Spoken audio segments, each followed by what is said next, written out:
to win the World Series in Game 7.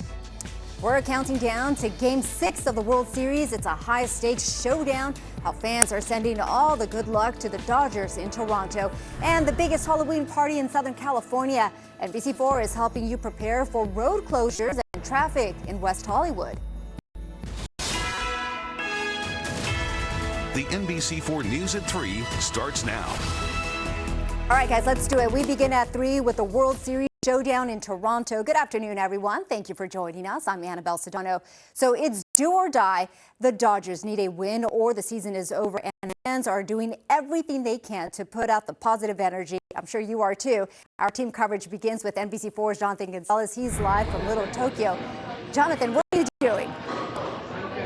Yeah, we're inside the Far Bar. This is where the Dodger fans come here in Little Tokyo, right across the street from the wonderful Shohei Ohtani mural. Look, this is the Dodgers bar here in this area, and this place is going to be packed in just a couple of hours, and the Dodgers take the field for Game 6. Listen, yes, you're right. We need all the help we can get. And yes, it's Halloween. It's easy to be spooked or nervous on a day like today, but if you think Dodger fans are nervous, then you don't know Dodger fans at all. On this Halloween day, besides Chucky, there's perhaps nothing scarier than the Dodgers heading into World Series Game 6 down 3-2. And today, there's perhaps no one more spooked than a Dodger fan. I'm feeling pretty confident. Excited. It's not over till it's over. Or they're not spooked at all. Dodger fans are notoriously optimistic, and on this All Hallows Eve, that is still the case. We're confident we're going to take Game 6. You know, we're going to come back with the World Series. I believe that. We drove around Dodger Nation today to talk to fans. I love LA. We even stopped by the Virgin Mary near Olvera Street, where fans like Adolfo stopped to pray for the team. Yeah, I pray for the Dodgers. I believe 100%. It's a big challenge, we need to admit. So can the Dodgers pull off a much-needed win tonight? Is it in the cards? We asked tarot card reader Vida Lizama. Okay, you guys choose for the public. Left or right? Oh, the pressure. Right. You know, it's going to be really rough, you know. They're trying to get in their center to get to work things out, and I'm talking about the Dodgers. It says that there's two players that are going to be crucial for this game. But let me tell you, there's a big chance. There's a big chance. Well, that's all the Dodgers need. A fighting chance for this season to not end up on the ofrenda. Go Dodger! And fans are definitely thinking, no tricks tonight, only treats. It's going to be a sweet treat. Yes, definitely. And an exciting Game 7 for sure. Now, Game 7, of course, would be tomorrow. Of course, we have to get through Game 6 today. The Dodgers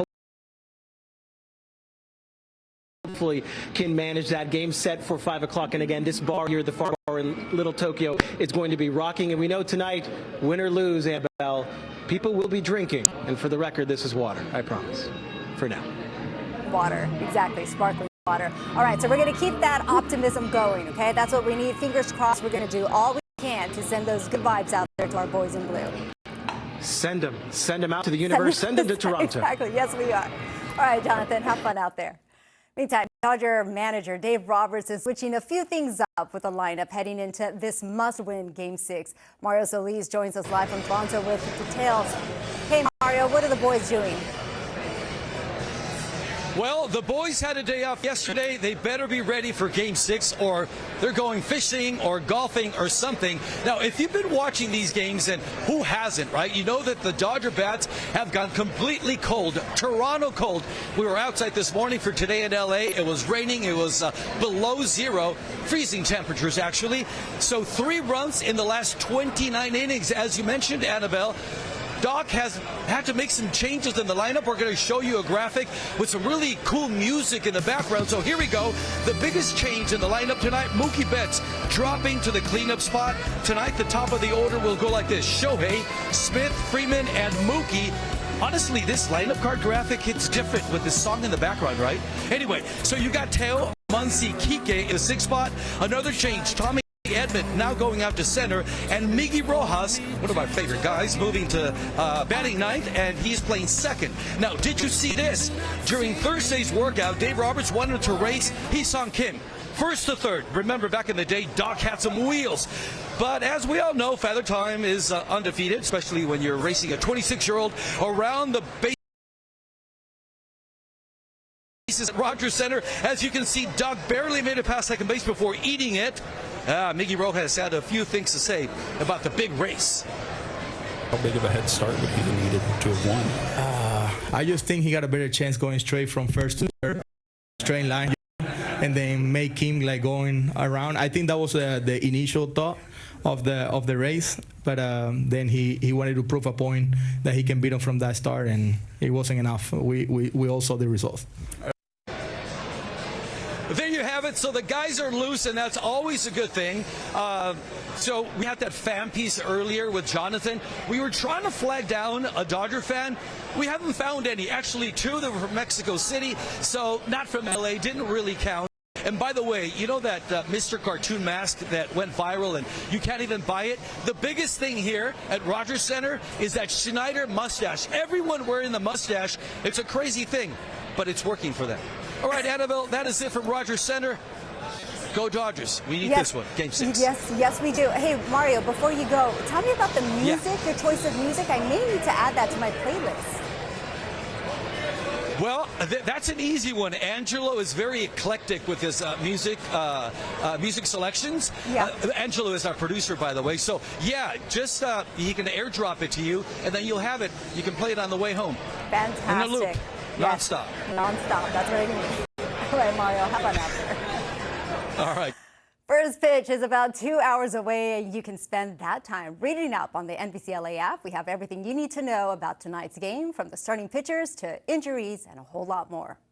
All right, turning to our weather and a beautiful Halloween forecast as we take a live look there at downtown LA. It's feeling warm this afternoon, but just so cool, especially for our trick-or-treaters tonight. Meteorologist Shauna Mendiola is here with the You Need to Know. Hey. Yeah, it's going to be real nice tonight, Annabelle. Let's take a look at what we've got outside right now. 78 degrees in downtown LA, a little bit cooler than what we saw yesterday, where we had those 90s out there. So there was a dramatic drop in temperatures today. 77 in Los Angeles, 80s for you in the Inland Empire. No 90s on the map. So looked much cooler.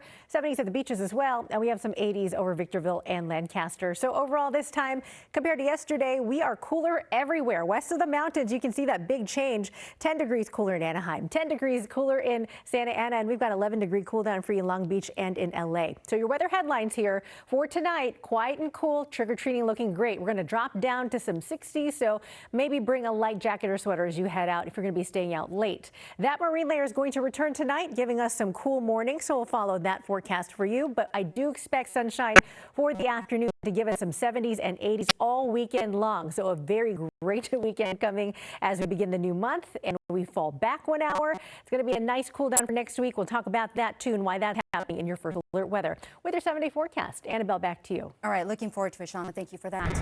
We have new details on that young boy found dead in a freezer in a Linwood apartment on Tuesday. Today, his mother, who accused of murdering and torturing him, appeared in court in Compton.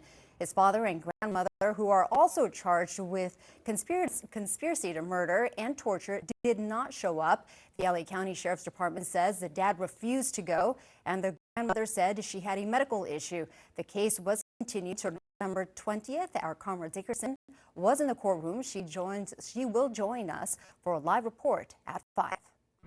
Well, there's a glimmer of hope for the millions of SNAP recipients whose benefits are about to run dry. This afternoon, federal judges ordered the Trump administration to continue funding food assistance even as the government shutdown continues. The White House now has until Monday to decide how $6 billion in contingency funds should be used, and then it could still take a week or two